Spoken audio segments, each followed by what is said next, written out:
Liver fatty होने के जो मसाइल हैं वो हमारे हैं कि हम रात को देर तक खाते रहते हैं। लिवर जब खुराक को मेटाबोलाइज कर रहा होता है तो उस वक्त जिगर के अंदर वो उसको सोजिश करता है। सोजिश की वजह से उसके जो अपने इंजाइम्स हैं ये डिस्टर्ब हो जाते हैं। पूरी दुनिया में एक मरीज नहीं मिलेगा, ये मैं चैलेंज से बात करने लगा हूँ, कि जिसका हेपेटाइटिस अंग्रेजी गोलियों से या टीकों से नेगेटिव हो गया हो। Welcome back. प्रोग्राम में आप कुछ बात कर लेते हैं जी सेहत के हवाले से। तो नाजरीन, जिगर इंसानी जिस्म का फिल्टर है जो खून को साफ करता है, ग़िज़ाई अज्जा को ज़ख़ीरा करता है और जिस्म के तवाज़ुन को कायम रखता है और बहुत ही अहम जुज़्व होता है ये। और अगर ये बीमार हो जाए तो पूरा जिस्म जो है वो मुतासिर हो जाता है, पूरा निज़ाम जो है वो मुतासिर होता है। और एक हालिया रिपोर्ट के मुताबिक जिगर के कैंसर के नए केसेस की जो सालाना तादाद है वो 8,70,000 से बढ़कर 15,20,000 तक पहुंच सकती है। और इसके नतीजे में अमवात की जो शरह है वो 13,70,000 सालाना तक पहुंचने का खदशा है। यही वजह है कि जिगर का कैंसर इस वक्त दुनिया भर में जानलेवा कैंसर्स की फहरिस्त में तीसरे नंबर पर मौजूद है। पाकिस्तान में भी जिगर के कैंसर के केसेस में तशवीशनाक इजाफा देखा जा रहा है और माहिरीन इसकी बड़ी वजह हेपेटाइटिस बी और सी को करार देते हैं। अब सवाल ये कि क्या हमारी रोजमर्रा जिंदगी की ग़िज़ाई आदत भी इस खतरे में इजाफा कर रही हैं और क्या नेचुरोपैथी में ऐसे कुदरती इलाज मौजूद हैं जो इस बीमारी के इम्कानात को कम कर सकें।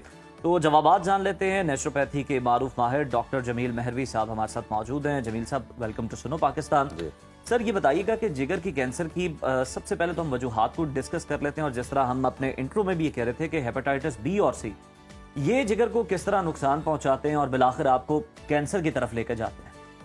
बहुत शुक्रिया जी। एक्चुअल बेसिकली मसला ये है, वही जो हमने पिछले प्रोग्राम में भी किया था, कि लिवर फैटी होने के जो मसाइल हैं वो हमारे हैं कि हम रात को देर तक खाते रहते हैं। मगरिब के बाद 15-20 मिनट तक तो आप खा सकते हैं, उसके बाद आपका खाना पीना जो है वो आपके अपने लिए वबाले जान बनता है।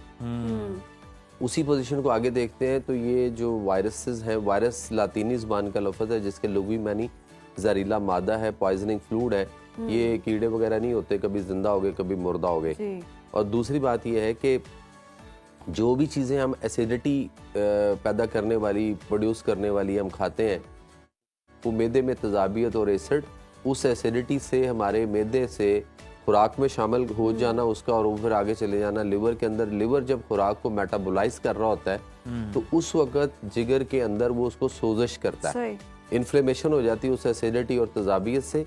या वो खाना जो हमारे मैदे में देर तक पड़ा रहा, हजम नहीं हुआ, सही टाइम पे प्रोसेस, 3 घंटे में खुराक प्रोसेस होके आगे चली जानी चाहिए। अगर वो नहीं हो रही तो फिर वहां से ये मसले बनते हैं। वो फिर एसिडिटी, तेज़ाबियत और इसका इफेक्ट जब लिवर पे होता है तो लिवर इन्फ्लेमेशन ऑफ लिवर हो जाता है, यानी जिगर में सोजिश हो गई। उस सोजिश की वजह से उसके जो अपने इंजाइम्स हैं, यानी जो उसका टोटल सुफरा है या बाइलिरुबिन जिसको कहते हैं, उनमें ALT, AST वगैरह या अल्कलाइन फास्फेट या गैमा GTs वगैरह जो है ना, ये या टोटल बाइलिरुबिन या अनकॉन्जेंट बाइलिरुबिन वगैरह ये डिस्टर्ब हो जाते हैं। इनका बढ़ना इंसान के लिए नुकसानदेह, क्योंकि ये पॉइजन है। एक लिमिट तक रहना चाहिए, उस लिमिट से ऊपर जाएगा तो फिर यही पॉइजन आपके लिए जहर है। उसमें आगे फिर अल्लाह ताला ने एक निज़ाम रखा है स्प्लीन का, तिली जिसको हम कहते हैं, और इसका काम है सेकंड सेक्रेशन करना।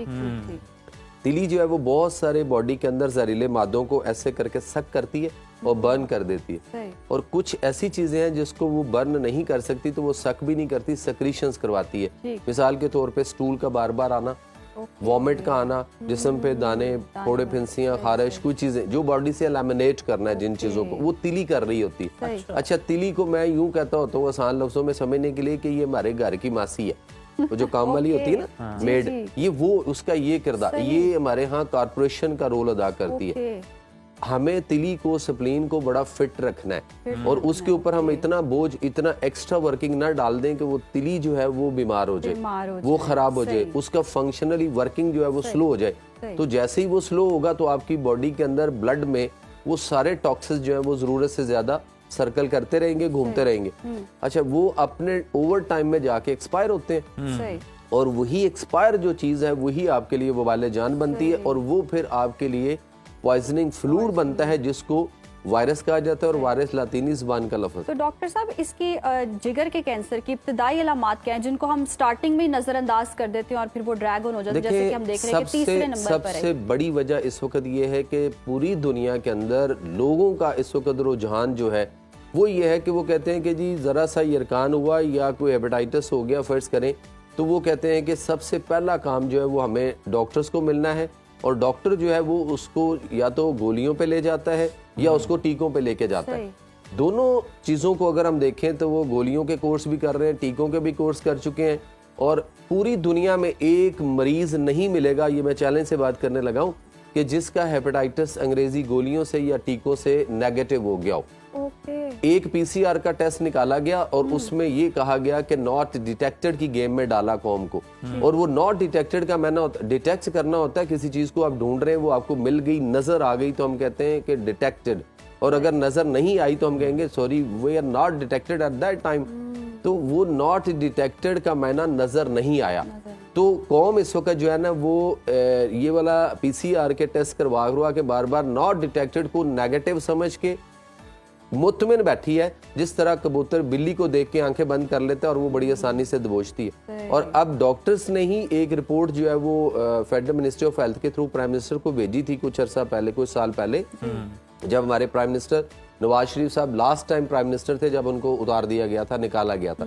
उस दौर में उनके निकालने से कोई 2-2.5 महीने पहले ये रिपोर्ट गई थी प्राइम मिनिस्टर को। उसमें ये डॉक्टर्स ने लिखा था कि अगले 15 साल में पाकिस्तान में 30 लाख पाकिस्तानियों को जिगर का कैंसर होने वाला है। अब ये कौन लोग होंगे? ये वही लोग हैं जिनको टीके लगवाकर या गोलियों के कोर्स करवाकर मुतमिन कर दिया गया पीसीआर की नॉट डिटेक्टेड की रिपोर्ट पे। और मैं कौम को अक्सर कहता होता हूँ कि जो पीसीआर की नॉट डिटेक्टेड की रिपोर्ट पे मुतमिन बैठे हैं ना, वो 1,500-2 हज़ार रुपए का एक टेस्ट है जिसको हम कहते हैं एलाइजा मेथड, कि आपका हेपेटाइटिस कोई भी है, ए है, बी है, सी है, डी है, ई है, एफ है, कोई भी है, आप उसको बाई एलाइजा मेथड में परफॉर्म करवा के देखें, वहां पे आपको लफ्ज मिलेगा पॉजिटिव या नेगेटिव। इस डॉक्टर से जो लोगों को मुतमिन ये कर रहे हैं, इन डॉक्टर से एम्बेसिडर कई गुना ज्यादा समझदार है। आपके पास 10 रिपोर्ट्स मुख्तलिफ टॉप लेबोरेटरी की हो पीसीआर में नॉट डिटेक्टेड की, एम्बेसिडर आपको वीजा नहीं देता, रिजेक्ट करता है, मेडिकल में अनफिट करता है, अपने मुल्क नहीं जाने देता। और यहाँ डॉक्टर जो है वो कौम को ये मुतमिन किए हुए हैं। और फिर अब इस वक्त अगर फर्ज करें कि 10 लोग ऐसे हैं जो पीसीआर करवा के तो वो नॉट डिटेक्टेड पे मुतमिन बैठे हैं, मैं उन्हें ये कहता हूं कि अगर उनके 10 लोगों के कैंसर के टेस्ट करवाए जाएं तो 10 में से 6 या 7 या बाज़ दफा 8 लोग कैंसर पे पहुंच चुके हुए हैं, अंदर कैंसर चल रहा है और उन्हें पता नहीं है। और वो पता क्या कह रहे हैं? वो कह रहे हैं जी हमारा ओके है, क्लियर है, नेगेटिव है वगैरह। ये तो आपने बता दिया कि कौन सा टेस्ट जो है वो नहीं करवाना और कौन सा टेस्ट करवाना है। सर ये भी बताएं कि लास्ट में कि हम अपनी रोजमर्रा जिंदगी में खाने पीने की आदत किस तरह से रखें, क्या तब्दीली लेके आए कि हमारा जिगर जो है वो सेहतमंद है, क्योंकि लोग एक दूसरे को जब बड़ी इंपॉर्टेंस देना मकसूद होता है ना तो कहते हैं तू अपना जिगर है। अच्छा वो हाँ बिल्कुल ठीक, ये बात बहुत अच्छी है आपकी। मैं भी इसी सिर्फ जुमला एक देना चाह रहा था जब आप इंट्रो दे रहे थे कि हमने अपने जिगर का भी ख्याल करना है और जिस दूसरे को हम कहते हैं ना तू मेरा जिगर है, तो हम उस जिगर के साथ भी अब यकीन करें, बिलीव मी, हम अब उस जिगर के साथ भी क्या कर रहे हैं, उसके साथ भी हम ये कि हम सामने बैठे हैं तो हम कहते हैं कमाल है यार, तुम ये मेरा जिगर है। उठ के वो 4 कदम नहीं हम जाते तो पीछे हम उसके साथ क्या करना शुरू हो जाते हैं। तो इसी तरह हम अपने जिगर को भी दांव पे लगाए हुए हैं। हमें बैक टू नेचर होना पड़ेगा, फितरत और नेचर के करीब आना पड़ेगा। ये जितने भी हम fast food, junk food, frozen food, cold drinks, डब्बों के जूस, डब्बों के दूध और उसके अलावा जितनी चटपटी चीजें, मुरगन गजाएं हम अंधाधुंध डॉक्टर साहब आपने बता दिया ना कि हम अपनी रोजमर्रा जिंदगी में वो सेहत वाली चीजें खाते ही नहीं है, डाइट भी अच्छी नहीं रखते, तो कोई ऐसी जड़ी बूटियां, कोई सप्लीमेंट्स जो जिगर को मजबूत बनाते हो?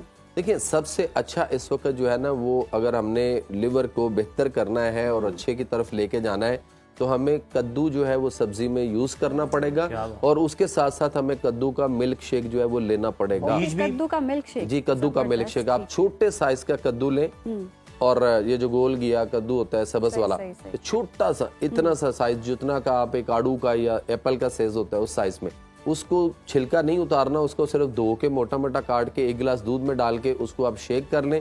इससे अच्छी और चीज़ हमारे लिए कोई नहीं है, खास तौर पे जिनका जिगर सुकड़ा हुआ है, पेट में पानी आया हुआ है और कई सारे इश्यूज हैं। फिर दूसरी बात है कि इनको नेचुरोपैथी की तरफ आना चाहिए। इन सारों का इलाज मौजूद है, इनकी रिपोर्ट्स नेगेटिव, जो डॉक्टर कहता है ना ये नेगेटिव कभी भी नहीं होगी, ये रिपोर्ट्स इनकी अलाइजा मेथड में नेगेटिव हो सकती है, इनकी दवाई, इनकी खुराक, इनका परहेज, लेकिन ये वहां फंसे हुए हैं जिसको अपनी दवाई बनानी नहीं आती, जो कंपनी की दवाइयां रिकमेंड करता है और उसके बाद ना उसको खुराक का पता ना परहेज का। डॉक्टर साहब ये सिस्टम ऐसे चल रहा है, वैसे ऐसे पेशेंट्स के लिए उम्मीद मौजूद है, क्योंकि वैसे तो कैंसर का नाम सुन लेते हैं आप 100%, मैं पाकिस्तान में आपको ऐसे पेशेंट दे सकता हूँ जिनको डॉक्टर ने कहा कि ये 3 to 5 डेज सिर्फ रहेंगे जिंदा, इसके अंदर इन्होंने डेथ हो जानी इनकी।